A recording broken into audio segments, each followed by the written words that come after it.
2012-13 চনতেই বহিছিল চাকৰিৰ বজাৰ। বক্কপথেৰে চাকৰিলৈ গ্ৰেপ্তাৰ 3 সহকাৰী পৰ্যটন বিষয়া। বুধবাৰে চিলাপথাৰত গ্ৰেপ্তাৰ নয়নমণি পামেকাম। 2011 চনত পৰ্যটন বিভাগত সহকাৰী পৰ্যটন বিষয়াৰ 8টা পদত নিযুক্তিৰ বাবে দিয়া হৈছিল বিজ্ঞাপন। 2012 চনত অনুষ্ঠিত লিখিত পৰীক্ষাৰ পিছতেই 8 গৰাকী প্ৰাৰ্থীক দিয়া হৈছিল নিযুক্তি। নিযুক্তি পাইছিল প্ৰাঞ্জল বৰা, অনন্যা বৰঠাকুৰ আৰু নয়নমণি পামেকামে।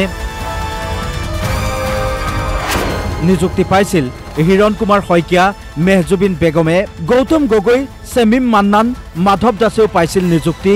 এইসকলৰ ভিতৰত সম্প্ৰতি কাৰাবন্দী হৈ আছে প্ৰাঞ্জল বৰা আৰু অনন্যা বৰঠাকুৰ।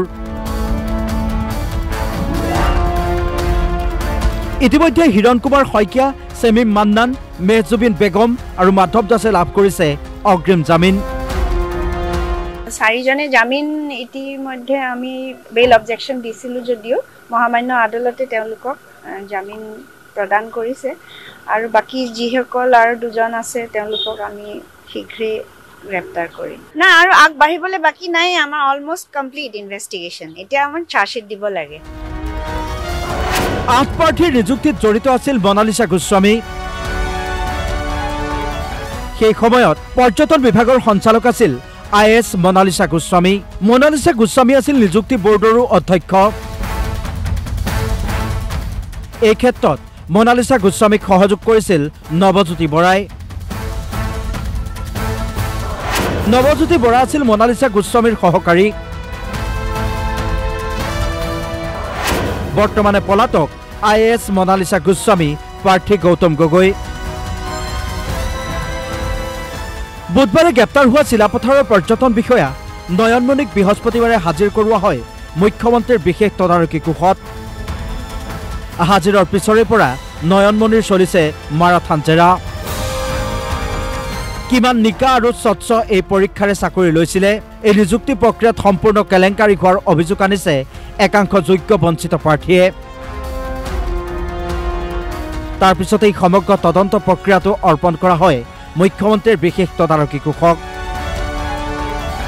CM ভিজিলেন্সে তদন্ত কৰিবলৈ গৈ এই আটাইকেইগৰাকী প্ৰাৰ্থীৰ প্ৰশ্নোত্তৰৰ বহি গুৱাহাটী বিশ্ববিদ্যালয় অধ্যাপকৰ দ্বাৰা পুনৰ কৰোৱা হৈছিল পৰীক্ষা। আৰু সেই পৰীক্ষাতেই পোহৰলৈ আহিছিল পৰীক্ষা বহীত অভাৰলেপিং কৰাৰ ভয়ংকৰ তথ্য। বৰ্তমানৰ সাংসদ তথা তেতিয়াৰ পৰ্যটন মন্ত্ৰী ৰকিবুল হুছেইনৰ তত্বাৱধানত থকা পৰ্যটন বিভাগত সেই সময়ত চলিছিল চাকৰিৰ মুকলি বজাৰ। মুঠতে সেই সময়ৰ কংগ্ৰেছ চৰকাৰৰ শেষৰ সময়খিনিত বিভিন্ন বিভাগত এনেদৰেই অনিয়ম আৰু অন্যায়ভাৱে বিভিন্নজনক চাকৰি দিয়া হৈছিল আৰু সেই কথা পুনৰ এবাৰ প্ৰমাণ কৰিলে পৰ্যটন বিভাগৰ এই নিযুক্তি কেলেংকাৰীয়ে।